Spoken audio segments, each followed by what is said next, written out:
Shalom kekasih Tuhan, saya percaya hari ini kekasih Tuhan masih tetap semangat untuk belajar firman Tuhan.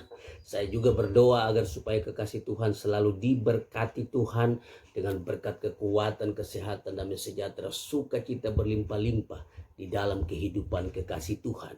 Hari ini kita akan belajar dari satu tema firman Tuhan, yaitu pemecahan terhadap persoalan hidup kita. Nah, sebelumnya mari sama-sama kita berdoa. Terima kasih Bapa di sorga, kami mau belajar firman Roh Kudus, berikan bagi kami hikmat akal budi supaya kami dapat mengerti firman Tuhan yang kami pelajari, dan firman itu menjadi solusi di dalam setiap persoalan hidup kami. Di dalam nama Tuhan Yesus kami berdoa dan mengucap syukur. Haleluya. Amin. Pemecahan terhadap persoalan hidup kita. Kita buka di dalam 1 Samuel 1 ayat yang ke-11. Demikian firman Tuhan.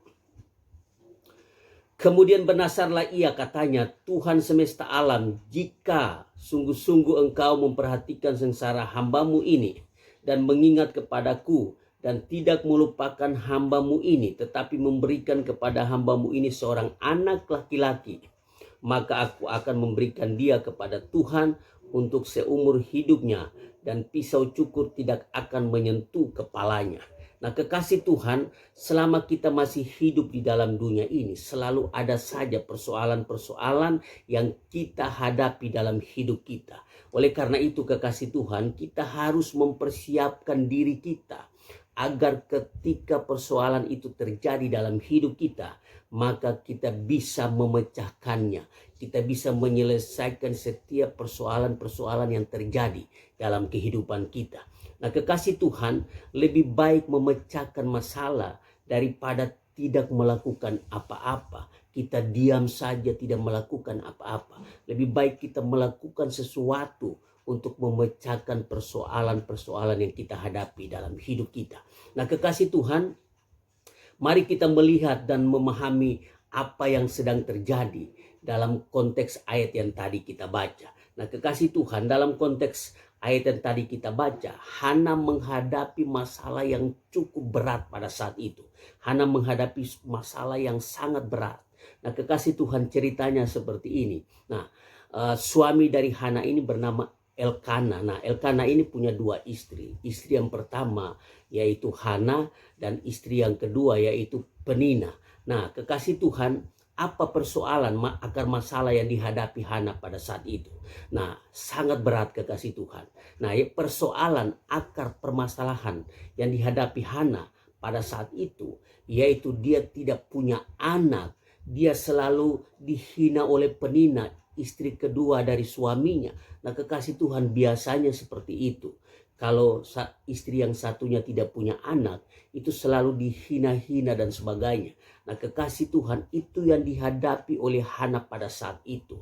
Dia tidak punya anak dan dia selalu dihina karena tidak punya anak. Dia selalu dihina oleh Penina, istri kedua dari suaminya. Nah, kekasih Tuhan, kisah ini mirip dengan kisah tentang Sarah dan Abraham pada saat itu. Sarah tidak punya anak, oleh karena itu Abraham bersetubuh dengan gundiknya dan lahirlah seorang anak.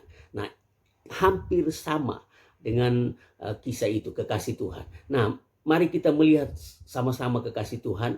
Bagi Hana, apa yang dihadapi oleh Hana, tidak punya anak, dia dihina setiap hari. Bagi Hana ini persoalan berat yang dihadapi oleh Hana. Karena ini yang dihadapi Hana setiap hari. Setiap hari dia menghadapi hinaan, lecehan dari Penina, istri suaminya yang kedua. Nah, kekasih Tuhan, ini sangat berat bagi seorang yang namanya Hana. Persoalannya sangat berat. Setiap hari dia menghadapi persoalan ini. Nah, kekasih Tuhan, memang persoalan kita berbeda-beda, kekasih Tuhan.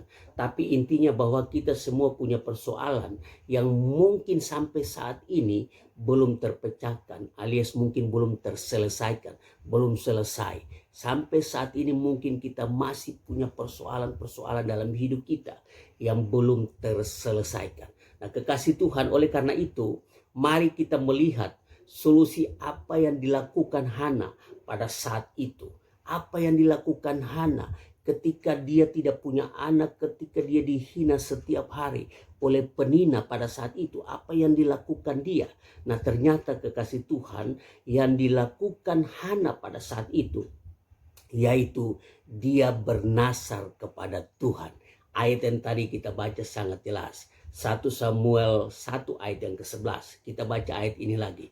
Nah, demikian firman Tuhan. Kemudian bernasarlah ia, katanya, Tuhan semesta alam, jika sungguh-sungguh engkau memperhatikan sengsara hambamu ini dan mengingat kepadaku dan tidak melupakan hambamu ini, tetapi memberikan kepada hambamu ini seorang anak laki-laki, maka aku akan memberikan dia kepada Tuhan untuk seumur hidupnya, dan pisau cukur tidak akan menyentuh kepalanya. Nah, kekasih Tuhan, ayat ini menunjukkan bahwa apa yang dilakukan Hana pada saat itu, ketika dia tidak punya anak, dia dihina setiap hari oleh penina pada saat itu. Yang dilakukan Hana, yaitu dia bernasar kepada Tuhan. Nah, kekasih Tuhan, ayat ini sangat jelas bahwa Hana bernasar kepada Tuhan. Nah, kekasih Tuhan, biasanya orang Israel itu kalau menghadapi masalah yang sulit dipecahkan, masalah yang berat dan sulit dipecahkan, mereka biasanya bernasar. Nah, oleh karena itu yang dilakukan Hana pun seperti itu. Nah, orang Israel itu sudah menjadi kebiasaan, kekasih Tuhan.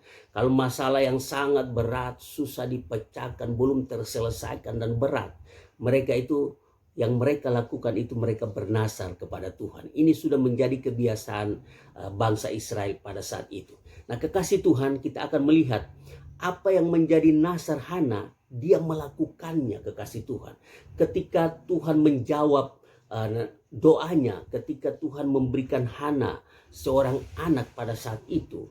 Nah, apa yang menjadi nasar Hana pada saat itu, dia melakukannya. Hana mempersembahkan anaknya, yaitu Samuel, sebagai nasir Allah. Dia mempersembahkan kepada Tuhan. Di dalam doanya, di dalam ayat yang ke-11 sangat jelas bahwa dia akan memberikan kepada Tuhan seumur hidupnya. Nah, ketika Tuhan menjawab persoalan yang dia hadapi, ketika Tuhan menyelesaikan persoalan yang dihadapi Hana pada saat itu, Hana melakukan apa yang sudah dinasarkannya kepada Tuhan, yaitu dia mempersembahkan anaknya Samuel kepada Tuhan sebagai nasir Allah.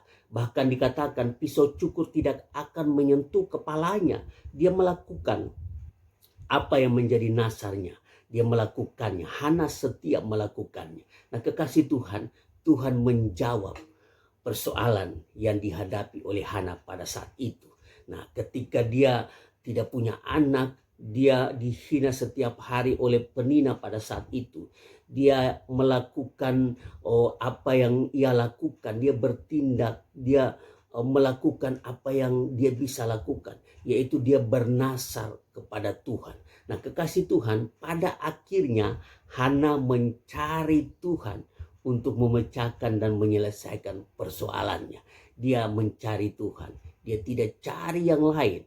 Dia tidak mencari pertolongan. Dia tidak mencari ke tempat yang lain.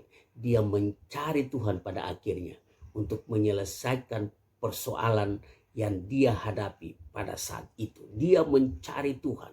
Nah, kekasih Tuhan, apa yang dilakukan Hana memberikan pelajaran dan jalan keluar bagi kita dalam memecahkan dan menyelesaikan setiap persoalan-persoalan yang kita hadapi dalam hidup kita. Nah, ini pelajaran yang sangat penting, kekasih Tuhan. Kita semua pasti punya persoalan dalam hidup kita. Mungkin persoalan kita berbeda-beda, tetapi kita punya persoalan semuanya. Oleh karena itu kita harus belajar dari apa yang dilakukan Hana pada saat itu. Ketika dia tidak punya anak, dia selalu dihina, dilecehkan oleh penina pada saat itu. Yang dilakukan Hana, yaitu dia bernasar kepada Tuhan. Nah, kekasih Tuhan, ini pelajaran yang sangat penting bagi kita, agar supaya ketika kita menghadapi persoalan-persoalan dalam hidup kita, kita bisa memecahkannya, kita bisa menyelesaikan setiap persoalan dalam hidup kita. Nah, kekasih Tuhan, pemecahan terhadap masalah hidup kita yang terbaik ialah kita mencari Tuhan dan fokus kepada Tuhan. Ini yang dilakukan Hana. ketika dia menghadapi masalah yang sangat berat, persoalan yang sangat berat dalam hidupnya. Hana hanya mencari Tuhan dan dia fokus kepada Tuhan pada saat itu. Dan apa yang terjadi kekasih Tuhan?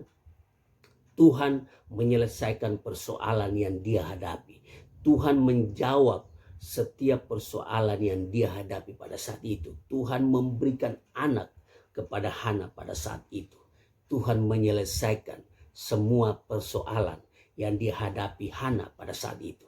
Nah, kekasih Tuhan, apabila kita punya persoalan dalam hidup kita, kita menghadapi persoalan yang terjadi, dan apapun persoalan itu kekasih Tuhan, persoalan apapun itu, mari kita cari Tuhan dan kita fokus kepada Tuhan.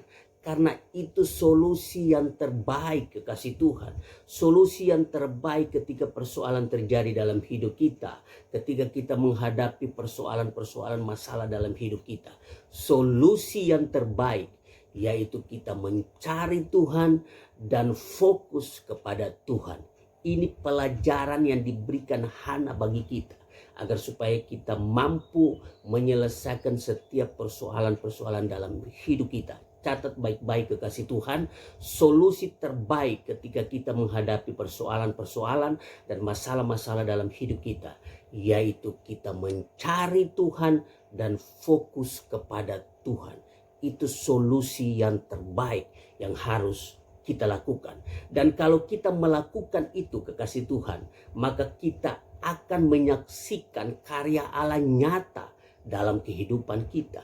Orang yang mencari Tuhan dan fokus kepada Tuhan dengan sungguh-sungguh ketika dia menghadapi persoalan masalah dalam hidupnya, maka percayalah kekasih Tuhan, kita akan melihat karya Allah nyata dalam kehidupan kita, pertolongan Tuhan nyata dalam kehidupan kita, dan Tuhan akan menyelesaikan setiap persoalan-persoalan yang kita hadapi dalam kehidupan kita. Tuhan Yesus memberkati.